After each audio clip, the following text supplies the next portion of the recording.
আমাদেরকে ধমকানো, আপনি ভাবতে পারছেন? বাংলার মাটিতে এসে বাঙালিকে শাসাচ্ছে, বাঙালিকে চমকাচ্ছে।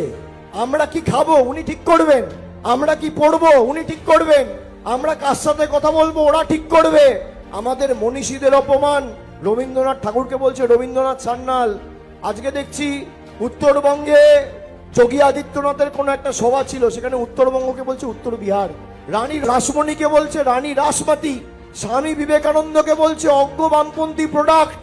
ঈশ্বরচন্দ্র বিদ্যাসাগরের মূর্তি ভাঙা। কি বলছে? বলছে পাল্টানো দরকার, তাই নাকি চাই বিজেপি সরকার। এবার মজার জিনিসটা দেখুন, যারা বিজেপির গুন্ডা ছিল, যাদের নেতৃত্বে ঈশ্বরচন্দ্র বিদ্যাসাগরের মূর্তি ভাঙা হয়েছিল, মনে আছে 2019, তারা এখন হাতে রুই বোয়াল কাতলা নিয়ে প্রচার করছে বাঙালির মন পাবে বলে। আমাদের পাল্টাতে গিয়ে নিজেরাই জব্দ হয়ে গেছে। এই হচ্ছে বাঙালির ক্ষমতা।